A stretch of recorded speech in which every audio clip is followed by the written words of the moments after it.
நீங்கள் பார்த்துக் கொண்டிருப்பது உங்கள் விஜய்.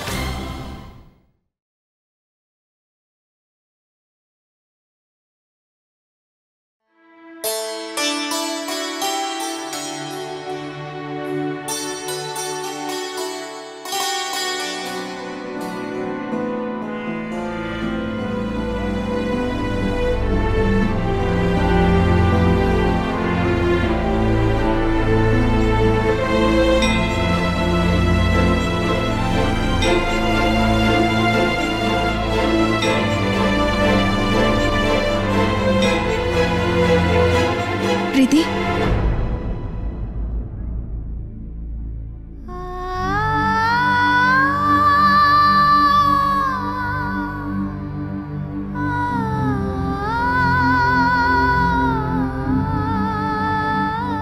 தேங்க்யூ சந்தியா.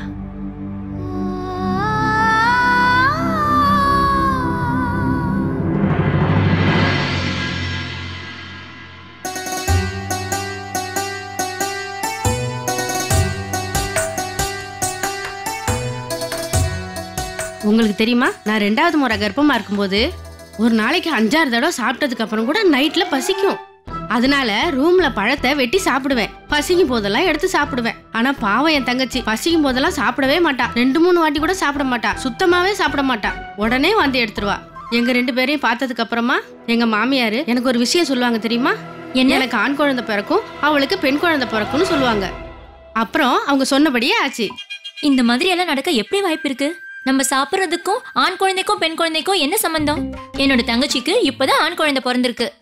ஆனா அவ சுத்தமா சாப்பிடவே மாட்டா. கொடுத்தாலும் வேணான்னு சொல்லிடுவா. அந்த மாதிரி எல்லாம் இல்லங்கக்கா, நான் சொல்றதுதான் உண்மை. இவங்க சொல்றது உண்மைதான்.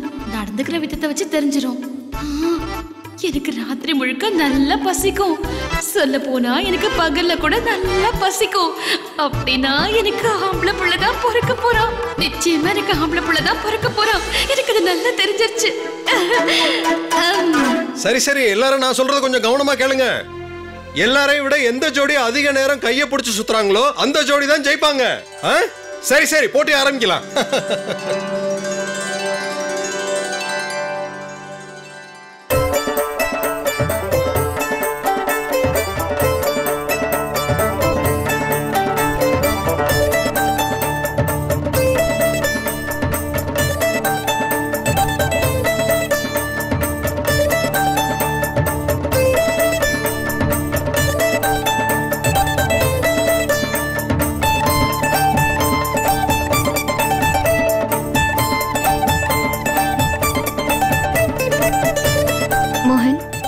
அடுத்த வருஷமே உங்களோட சேர்ந்து இதே மாதிரியே கொண்டாடுவோம்ல?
மோகன் மோகன் உனக்கு ஒண்ணும் ஆகலையப்பா?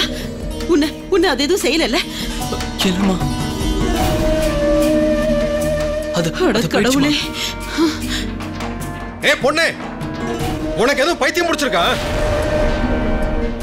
பட்டணத்துல இருந்து வந்த பொண்ணு இல்ல, அதான் இப்படி ஒரு காரியத்தை பண்ணிருக்கா.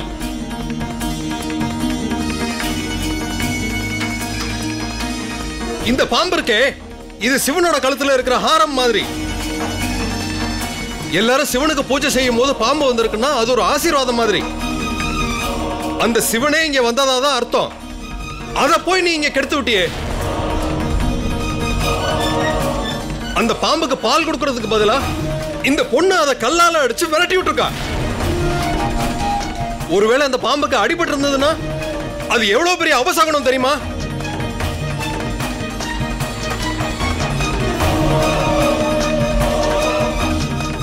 உனக்கு கொஞ்சம் கூட அறிவு புத்தி எதுவுமே கிடையாதா என்ன? பாம்பு அடிக்க கைய ஓங்கும் போது ஒரு நிமிஷம் கூட யோசிக்க தோணலையா? இப்படி ஒரு பாவத்தை செய்ய தயாராயிட்டே நீ எல்லாம் என்னமா பொண்ணு? நம்ம சம்பிரதாயம் கலாச்சாரம் இத பத்தி எல்லாம் உனக்கு கவலையா கிடையாதா? கல்லு கிடைச்சதுங்கிறதுக்காக பாம்பியை அடிக்க கைய ஓங்குறியே. அத கல்லால அடிக்கிறதுக்கு பதிலா சிவனோட பேரை சொல்லி ஜபம் பண்ணியிருந்தா அதுவே தானா போயிட்டு இருக்கும். என்ன பேசுறீங்க நீங்க? எந்த உலகத்துல வாழ்ந்துட்டு இருக்கீங்க நீங்களா? பிரீத்தி அந்த பாம்புக்கு பூஜை செய்யணும்னு உட்கார்ந்துட்டு இருந்தா அந்த பாம்பு என்ன கொத்திட்டு போயிருக்கோம்.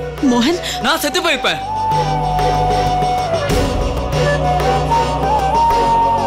அம்மா, இல்லனா அந்த பாம்பு என்ன கொத்திட்டு போயிருக்கோம். ஆமாப்பா. இதான் என் நல்ல நேரம். பிரீத்தி அந்த பாம்பை பார்த்து அதை இங்கிருந்து துரத்து விட்டா. இவ என்னோட உயிரை காப்பாத்திருக்கா. ஒருத்தங்களோட உயிரை காப்பாத்துறதுன்னு அவ்வளவு பெரிய பாவமா? வேண்டாம், போதும் மோகன்.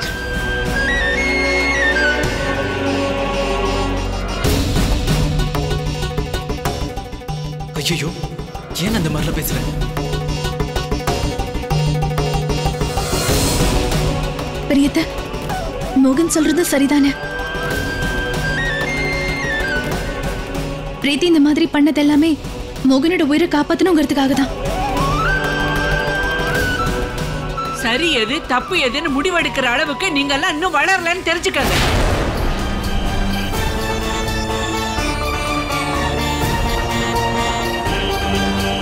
வாங்க போலாம். எவ்வளவு பெரிய பாவம் பண்ணிட்டா இவ. பிரீத்தி, நீ எதுக்கும் கவலைப்படாத. எனக்கு கொஞ்சம் கூட நேரமே சரியில்லைன்னு நினைக்கிறேன். நான் ஏதாச்சும் நல்லது செய்யணும்னு நினைச்சா கூட அது தப்பாவே போய் முடியுது.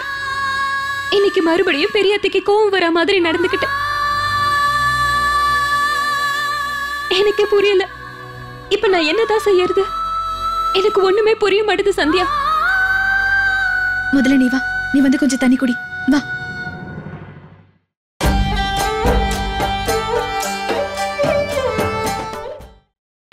நீங்கள் பார்த்துக் கொண்டிருப்பது உங்கள் விஜய்.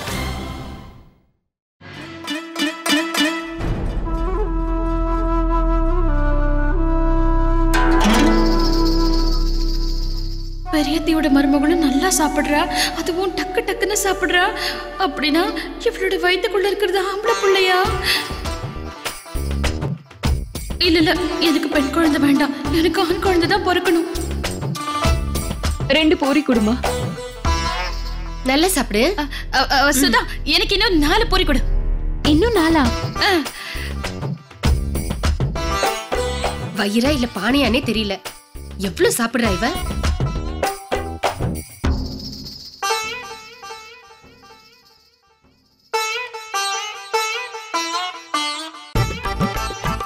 ஆண் குழந்தைக்கும் பெண் குழந்தைக்கும் இவளுக்கு சம்மந்தமே இல்லை.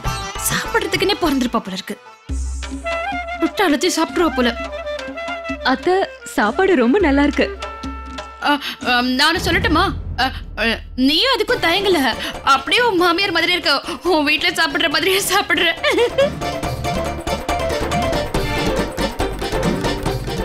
சாப்பிடு சாப்பிடு.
இதை ஒரு மாமியார் மருமக கிட்ட கொடுப்பாங்கல்ல. ஆனா இங்கதான் யாரையுமே காணுமே.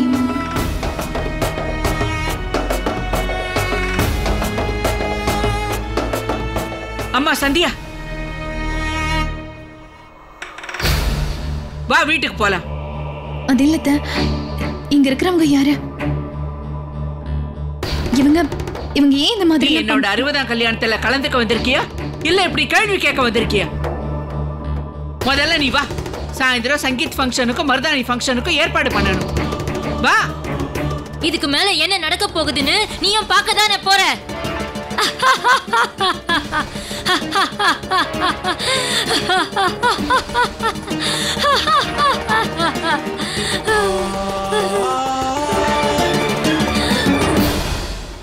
சுதா, எனக்கு இன்னும் ரெண்டு வடை கொடுக்குறியா? ரொம்ப பசிக்குது, ஏன்னு தெரியல.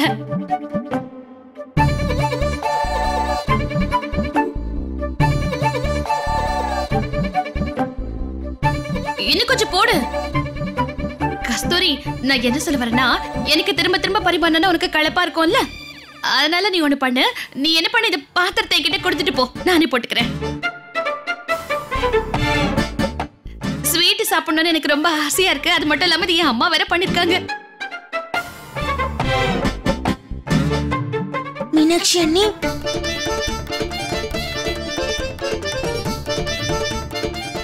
என்ன அண்ணி நீங்க ஏன் இப்படி எல்லாம் பண்றீங்க? எல்லாரும் உங்களை தான் பாக்குறாங்க. எவ்வளவுதான் சாப்பிடுவீங்க? போதும், நிறுத்துங்க. நான் கர்ப்பமா இருக்கேங்கிற விஷயம் உனக்கு தெரியாதா?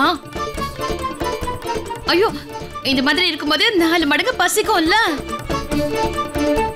சும்மா என்ன தடுக்காத, என்ன சாப்பிட விடு. இவ நம்ம எல்லாரும் சாப்பிட கூப்பிட்டுருக்கலா இல்ல அவ சாப்பிடறத பார்க்க கூப்பிட்டாளா? இவளை பத்தி புரிஞ்சுக்கவே முடியல.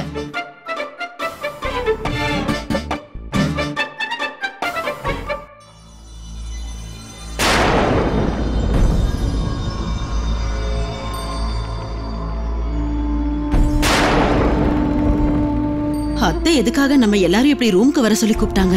எனக்கு ரொம்ப பயமா இருக்குங்க. ஒருவேளை அத்தைக்கு பிரீத்தி விஷயத்துல ஏதாவது சந்தேகம் வந்திருக்குமோ? ஆண்டவா காப்பாத்துப்பா.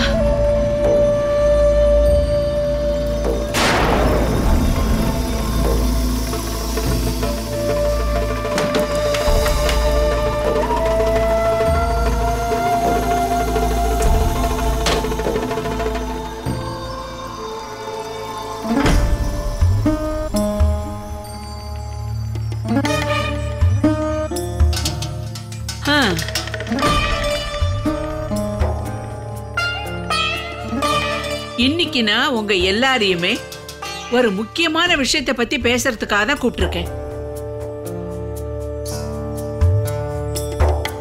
அந்த பொண்ணு பிரீத்தியை பத்தி.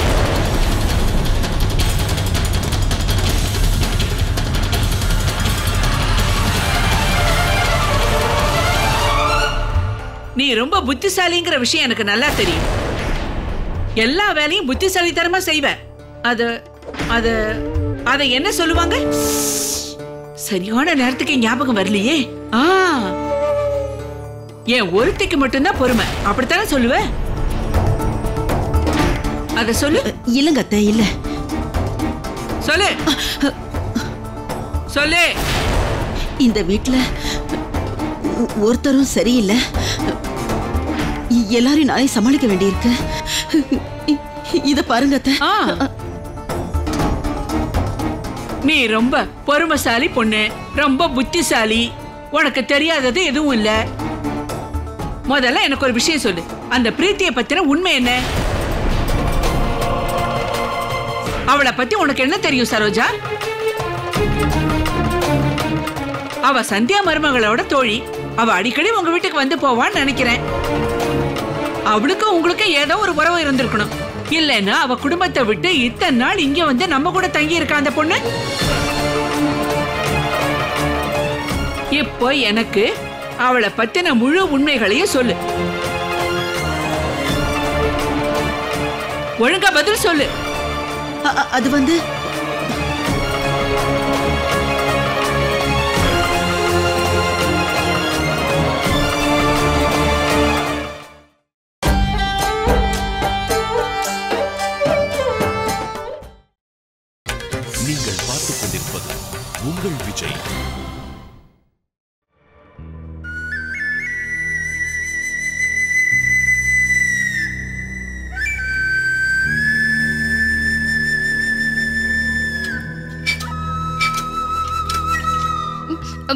தட்டுல இருக்க பூரி தீந்து போயிடுச்சு.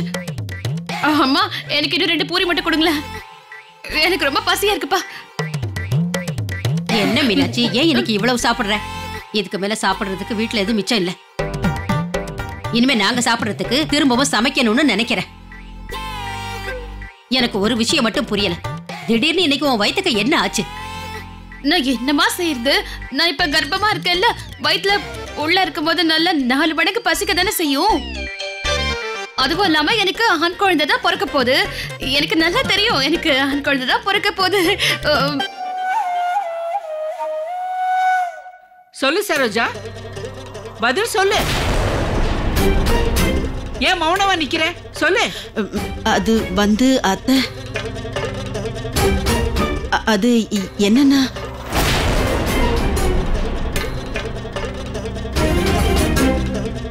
அது வந்து அந்த பிரீத்தியை பத்தி நானே உங்ககிட்ட எல்லாத்தையுமே சொல்றேன். அந்த பொண்ணு பிரீத்தி. அம்மா சந்தியா, நீ குறுக்க எதுவும் பேசாத. உனக்கு இந்த விஷயம் புரியாம இருக்கலாம், ஆனா பெரியவங்க எங்களுக்கு மட்டும்தான் இந்த விஷயம் புரியும். அதுவும் இல்லாம நீ என்னத்த சொல்ல போற, நான் என்ன புரிஞ்சுக்க போறேன்?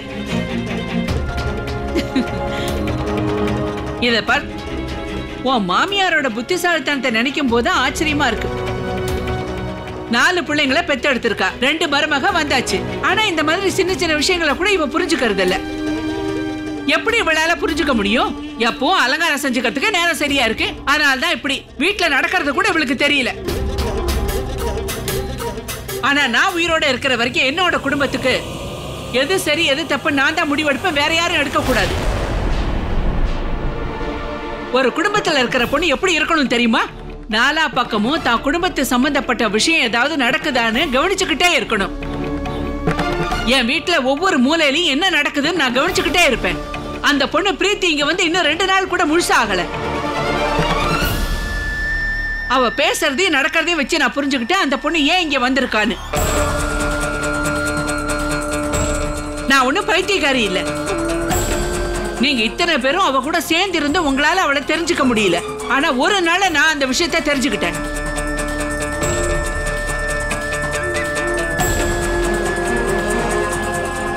நம்ம குடும்பம், கலாச்சாரம், பக்தி இத பத்தி எல்லாம் யோசிக்காத அந்த பொண்ணு எவ்வளவு பெரிய பாவத்தை செய்ய துணிஞ்சிட்டா. அதை பார்த்ததுக்கு அப்புறம் ஒரு விஷயம் மட்டும் எனக்கு தெளிவா புரிஞ்சிருச்சு. கண்ணு முன்னாடி தெரியற விஷயங்களை பத்தி மட்டும்தான் நீங்க எல்லாரும் கவனிச்சு பாத்தீங்க. ஆனா நான் தெரியாத விஷயங்களையும் கவனிச்சு பார்த்தேன். என்ன விஷயம் நான் உங்களுக்கு சொல்லவா? அந்த பொண்ணு பிரீத்தி மோகனை மனசார காதலிக்கிறான். அவனை கல்யாணம் பண்ணிக்கணும்னு நினைக்கிறான்.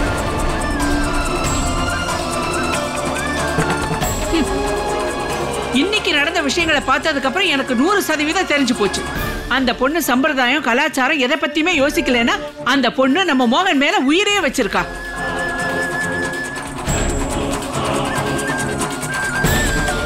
அது உங்களுக்கு பிரீத்தியை பிடிச்சிருக்கா இல்லையா?